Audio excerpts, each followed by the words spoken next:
Ma femme m'a mis en mode « ne pas déranger » à 3 heures du matin. Je l'ai mise à « solde nul » à 9 heures. Ce que j'ai appris après cela lui a même enlevé cela. Cela a commencé par un mensonge si habile que j'ai failli y croire. Léa, mon épouse depuis 6 ans, était dans la cuisine, vêtue d'une tenue irrésistible. Une robe noire moulante, des talons claquants comme un compte à rebours, un maquillage assez tranchant pour couper du verre. Elle secouait ses cheveux, attrapait son sac à main et lançait une réplique à propos d'une soirée entre filles. Un café avec Élodie et Sophie, a-t-elle dit. Pas d'homme, juste une soirée tranquille pour décompresser. Ne t'inquiète pas, Mathieu, a-t-elle ajouté, affichant un sourire qui n'atteignait pas ses yeux. Nous sommes des adultes ici. Des adultes, n'est-ce pas?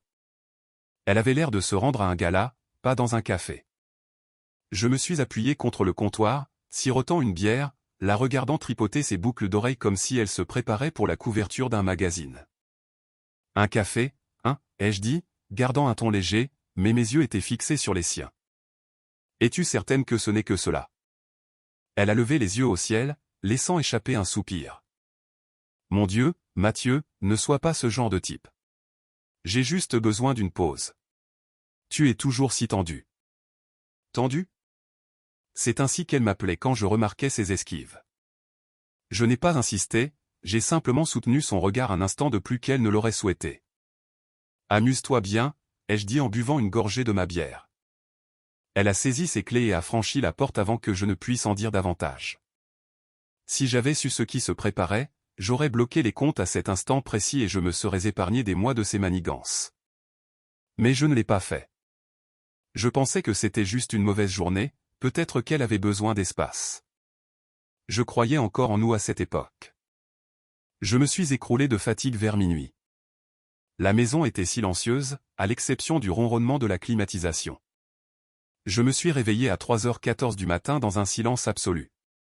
Le lit était vide, les draps froids, aucun message, aucun appel manqué, juste l'écran de mon téléphone qui me fixait en retour. Je l'ai appelé. Une sonnerie, puis passage direct en mode « ne pas déranger ». Pas de rappel, pas de message, rien. J'ai ouvert Instagram. Élodie avait publié des histoires. Elle et Sophie se prélassaient avec du vin, une émission de crime réel en arrière-plan. De Léa, aucune trace, aucune publication, aucune histoire, comme si elle s'était volatilisée. Je n'ai pas perdu mon sang-froid. Je n'ai pas fait les 100 pas et je n'ai pas fracassé mon téléphone. Je me suis simplement levé, je me suis versé un verre d'eau froide et je me suis tenu dans la cuisine sombre, laissant les frissons s'installer. Quelque chose ne tournait pas rond. Et il ne s'agissait pas de café. Il s'agissait d'elle, de ce qu'elle faisait pendant que j'étais ici, fixant un évier rempli de vaisselle pour laquelle nous nous étions chamaillés ce matin-là. Lorsqu'elle est entrée d'un air dégagé à 9 heures du matin, comme si elle ne m'avait pas ignoré pendant la moitié de la nuit, j'étais à la table de la cuisine, mon café refroidissant, parcourant mes courriels professionnels. Elle a jeté son sac sur le comptoir, a retiré ses talons et a affiché un sourire comme si elle essayait de me vendre quelque chose. « Bonjour, mon chéri », a-t-elle dit. Élodie était une épave, elle pleurait à cause de son ex. Je ne voulais pas te réveiller, alors j'ai éteint mon téléphone. Je n'ai pas levé les yeux. Tu l'as mis sur ne pas déranger à 3 heures du matin, ai-je dit. C'était très attentionné. Elle s'est figée, puis a ri pour esquiver, se dirigeant vers le réfrigérateur. Mon Dieu, Mathieu, ne commence pas. J'étais gentille. De rien. Gentille, ai-je dit en posant mon téléphone. Élodie n'avait pas l'air d'une épave dans ses histoires. Elle semblait s'amuser énormément sans toi. Sa main s'est arrêtée sur la brique de jus d'orange. Quoi? Tu surveilles mes amis maintenant? C'est pathétique. Je ne surveille pas, ai-je répondu en m'adossant. Je remarque simplement. Tu es dehors jusqu'à l'aube. Téléphone éteint. Aucun avertissement. Ce n'est pas une soirée entre filles. C'est un choix. Tu exagères les choses, a-t-elle rétorqué en versant son jus. J'aidais une amie. Pourquoi ne peux-tu pas simplement me faire confiance? La confiance, ai-je dit, les yeux fixés sur elle. La confiance se mérite, Léa. Tu ne l'obtiens pas en disparaissant et en me racontant des histoires. Tu agis comme si je voyais quelqu'un, a-t-elle dit en claquant la porte du réfrigérateur. J'étais avec Élodie. C'est tout. Alors pourquoi ton téléphone est-il en mode ne pas déranger à 3 heures du matin, ai-je demandé d'une voix calme. Qu'est-ce qui est si important que tu ne puisses pas envoyer un message? Je ne voulais pas te déranger, a-t-elle répondu, le ton montant. Je pensais à toi. Tu pensais à moi, ai-je répété, manquant de rire. C'est ainsi que tu appelles cela? Me laisser me réveiller dans un lit vide sans aucune réponse? Elle a croisé les bras, le regard noir. Tu en fais toute une histoire alors que ce n'est rien. J'ai le droit d'avoir une vie, Mathieu. Bien sûr, ai-je dit en me levant, mais pas à mes frais. Pas quand tu me mens en face. Elle n'a pas trouvé de répartie, elle est simplement sortie en trombe, marmonnant que j'étais impossible. Je ne l'ai pas suivie. Au lieu de cela, j'ai ouvert mon application bancaire et j'ai bloqué sa carte. Un clic, et c'était fait. Elle n'avait pas travaillé un seul jour depuis notre mariage.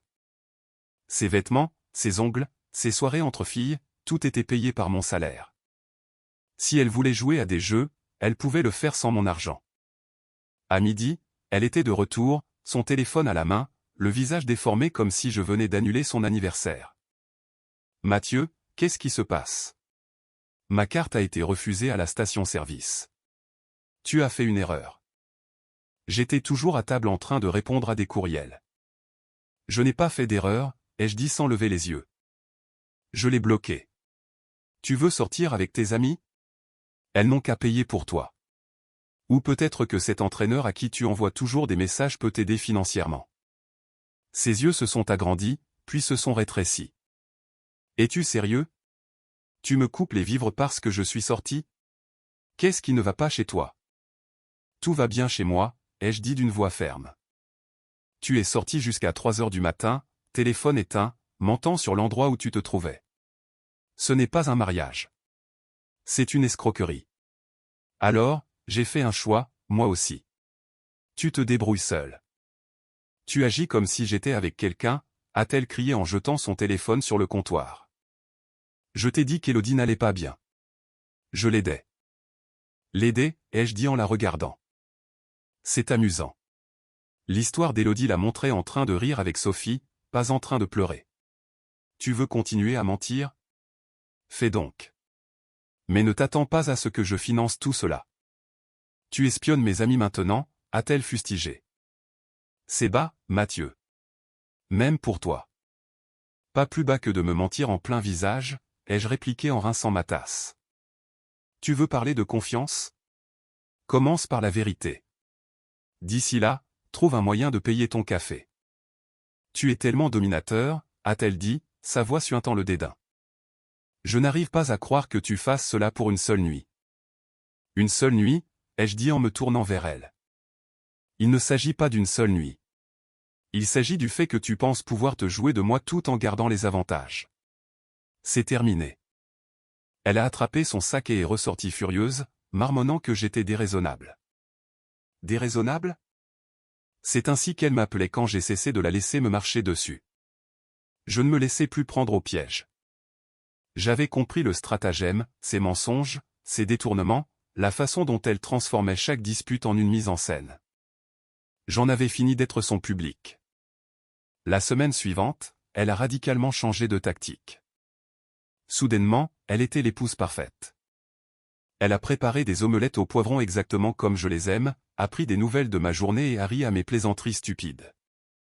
Elle a même regardé un match du PSG, faisant semblant de s'intéresser au score. Mais ce n'était pas sincère. Son sourire était trop crispé, ses yeux trop vifs, comme si elle calculait chaque mouvement. Elle n'essayait pas de nous sauver.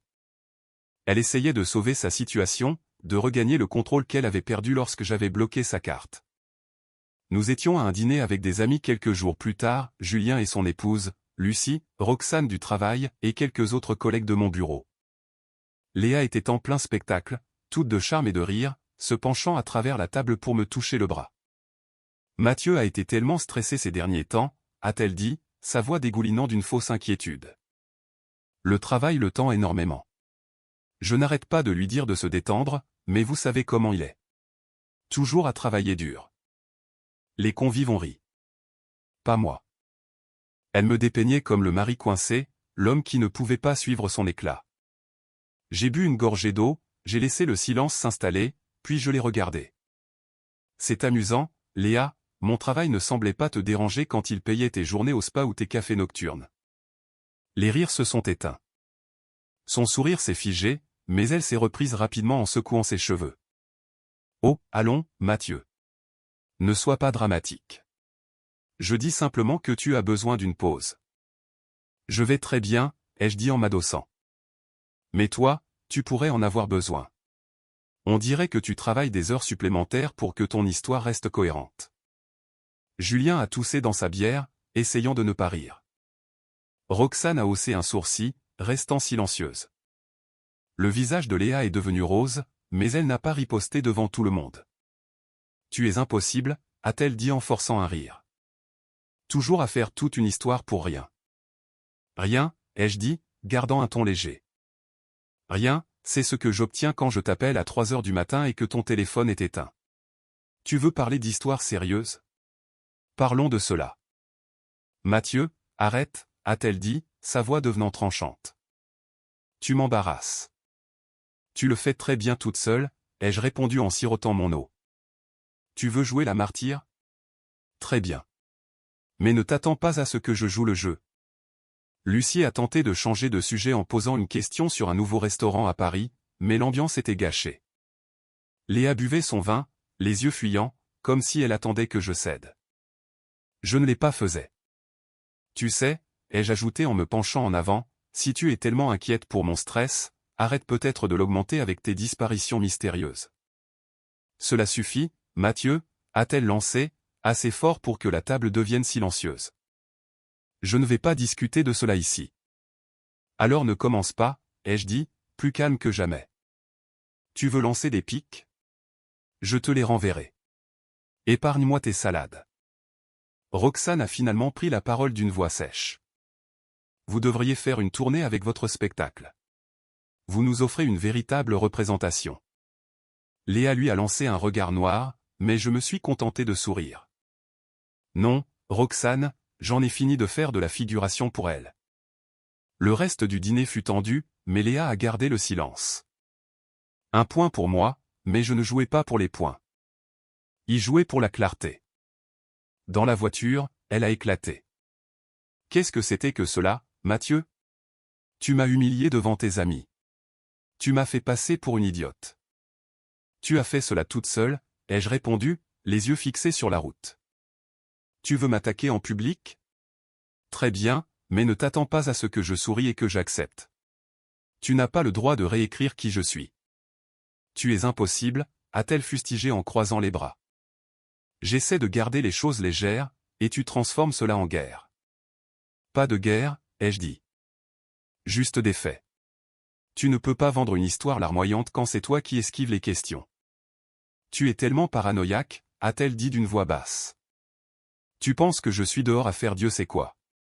Peut-être que le problème, c'est toi. Peut-être, ai-je répondu en jetant un coup d'œil vers elle. Mais ce n'est pas moi qui mens sur l'endroit où je me trouve. C'est entièrement toi, Léa. Elle n'a pas eu de réponse. Elle a simplement fixé la fenêtre, les bras croisés, comme un enfant qui n'a pas obtenu ce qu'il voulait. Je m'en moquais. Je ne me battais pas pour la reconquérir. Je me battais pour rester sain d'esprit. Il ne s'agissait pas seulement des sorties nocturnes ou des mensonges. C'était sa façon d'agir, comme si elle menait une campagne pour être la star de notre mariage alors que je n'étais que l'homme qui le finançait. Un mois plus tôt, nous avions assisté à une collecte de fonds professionnels, un événement caritatif organisé par mon entreprise dans un hôtel parisien. Je travaille dans la vente, à un niveau intermédiaire, avec un salaire solide, rien d'extravagant. Mais Léa agissait comme si elle était mariée à un directeur général. Elle parcourait la salle, riant trop fort, touchant les bras des gens, laissant entendre nos grands projets, des voyages aux États-Unis, une villa à Saint-Tropez, des choses dont nous n'avions jamais discuté, tout cela pour se faire passer pour la reine du château. Roxane, ma collègue, m'avait pris à part ce soir-là. Elle est perspicace, rien ne lui échappe, et elle n'a pas peur de dire les choses telles qu'elles sont. Mathieu, avait-elle dit à voix basse, est-ce que Léa est toujours ainsi? Elle raconte à tout le monde que vous achetez une villa sur la Côte d'Azur. Est-ce vrai? J'avais ri, mais ce n'était pas drôle. Je n'étais pas au courant. Aux dernières nouvelles, nous louons toujours notre logement actuel. Roxane m'avait lancé un regard entendu. Elle vend un rêve dans lequel tu ne figures pas, fais attention à toi. Cela m'avait frappé. Roxane ne cherchait pas à créer de drame. Elle soulignait simplement ce que j'avais ignoré. Léa ne vivait pas seulement sa vie, elle construisait une version de celle-ci où j'étais un accessoire, pas un partenaire. Quand j'en avais parlé plus tard, elle avait balayé cela d'un revers de main. Mon Dieu, Mathieu, c'est juste du réseautage. Les gens aiment les belles histoires. Tu veux que je leur dise que nous nous en sortons tout juste? Nous ne faisons pas que nous en sortir tout juste, avais-je répondu en gardant une voix calme. Mais nous n'achetons pas de villa non plus. Tu n'as pas à inventer notre vie pour impressionner des inconnus. Elle avait soupiré comme si j'étais celui qui se montrait déraisonnable. Tu es tellement terre à accent grave terre. Ce ne sont que des paroles. Détends-toi. Détends-toi. Son mot fétiche quand elle voulait éviter de prendre ses responsabilités. Je n'avais pas insisté à ce moment-là, mais c'était une autre pièce du puzzle. Elle ne mentait pas seulement sur ses soirées entre filles. Elle mentait sur qui nous étions, sur qui j'étais. Quelques semaines après l'incident de la carte bancaire, nous étions à un barbecue chez Julien. Une fête de quartier. Des enfants qui couraient partout. Des grillades. Léa était dans son élément, discutant avec Lucie, l'épouse de Julien, et quelques autres femmes, tout en sourire et en charme. J'étais près de la glacière, prenant un soda, quand j'ai surpris sa conversation avec Lucie. Mathieu est tellement concentré sur son travail, disait-elle, sa voix portant juste assez pour que je puisse l'entendre. Je n'arrête pas de lui dire de se détendre, mais il est marié à son bureau. Je suis pratiquement une mère célibataire dans notre propre vie. Mère célibataire? Nous n'avions même pas d'enfants. Je me suis approché, soda à la main, et je me suis immiscé. Mère célibataire, hein? C'est une sacrée façon de décrire le fait de choisir du vernis à ongles et d'aller à des cours de yoga. Lucie a ri, prise au dépourvu, mais le sourire de Léa s'est crispé. Je plaisante, Mathieu. Mon Dieu, ne peux-tu pas accepter une plaisanterie? Les plaisanteries sont censées être drôles, ai-je dit en gardant un ton léger. Tu veux jouer la martyre? Fais donc. Mais ne t'attends pas à ce que je t'applaudisse.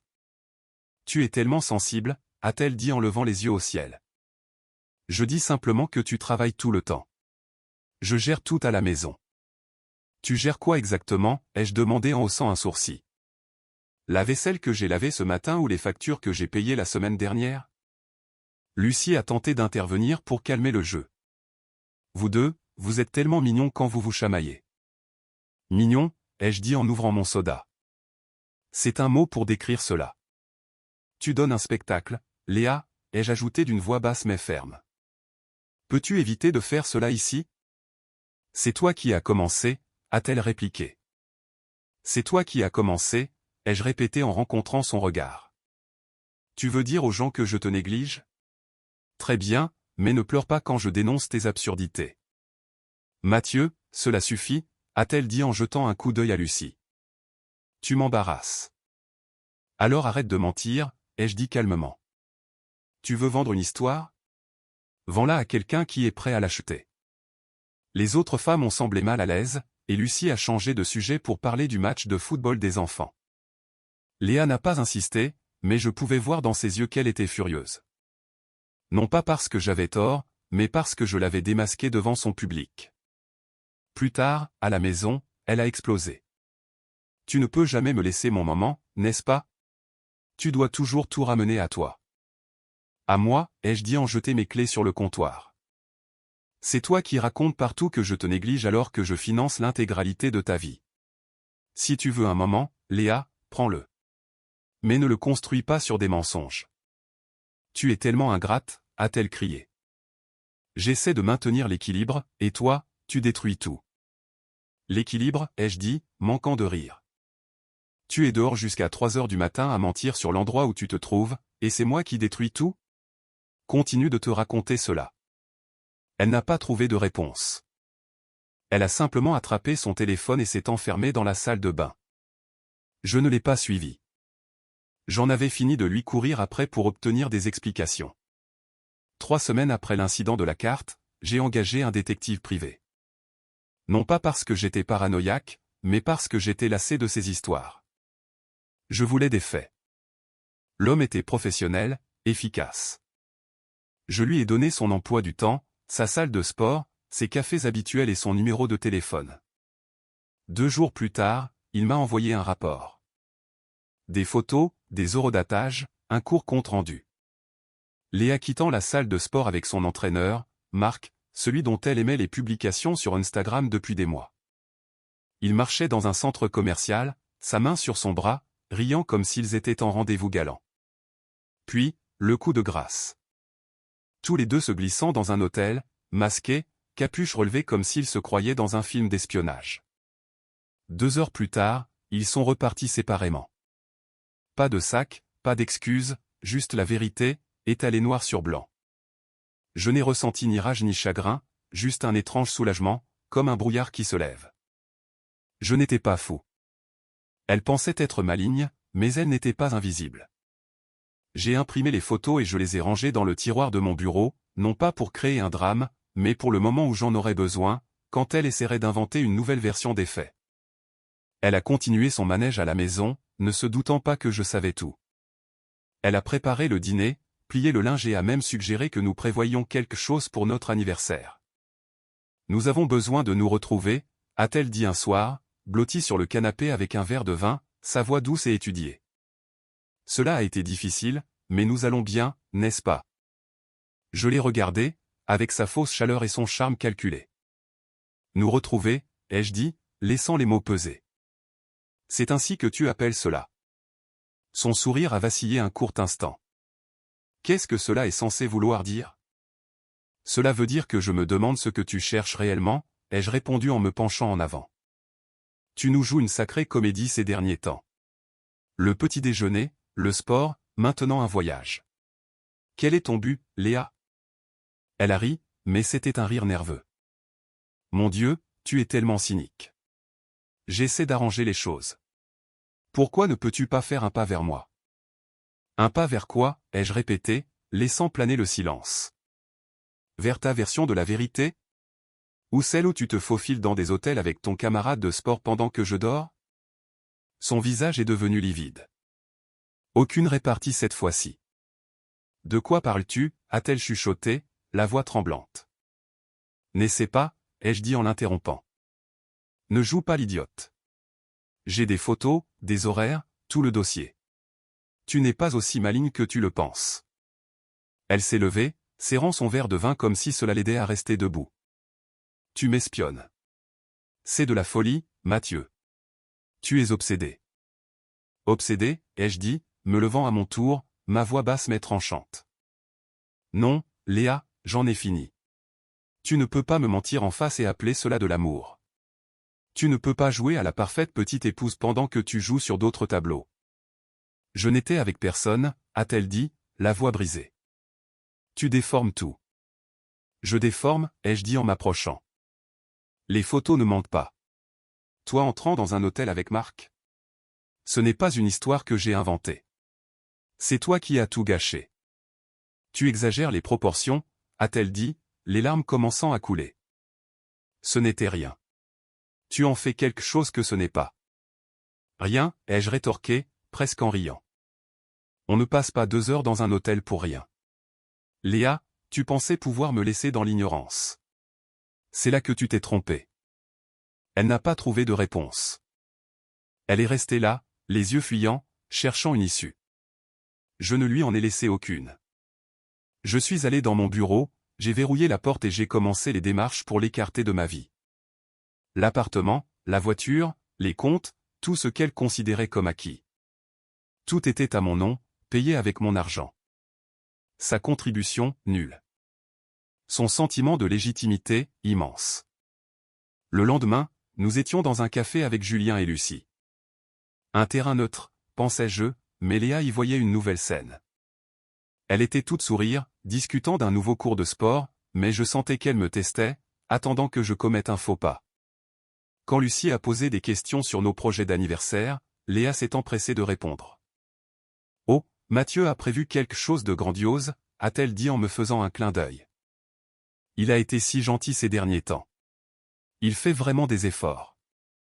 Des efforts, comme si c'était moi qui devais faire mes preuves. J'ai posé mon café et je l'ai regardé. C'est drôle, Léa.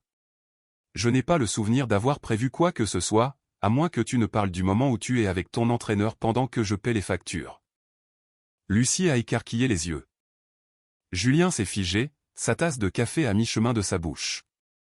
Léa a ri, mais c'était forcé. Mathieu, voyons.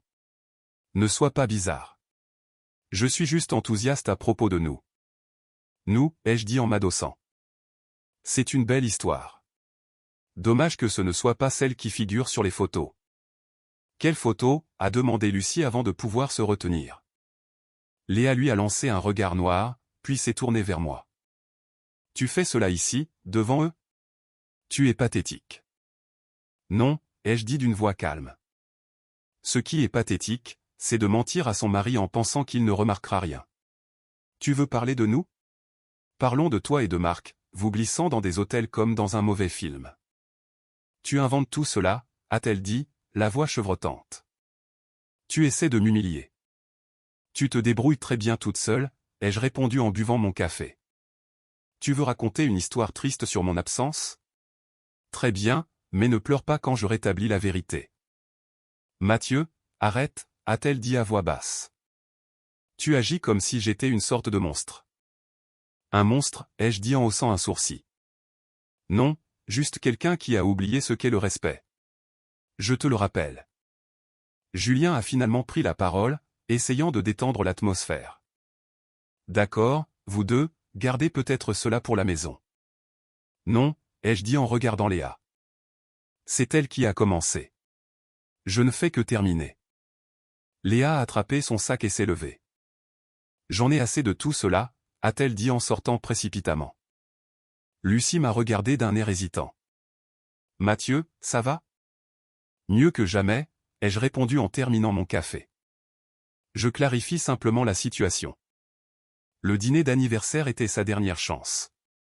Elle était sur les nerfs depuis l'épisode du café, marchant sur des œufs avec moi, redoublant d'efforts dans son rôle d'épouse parfaite.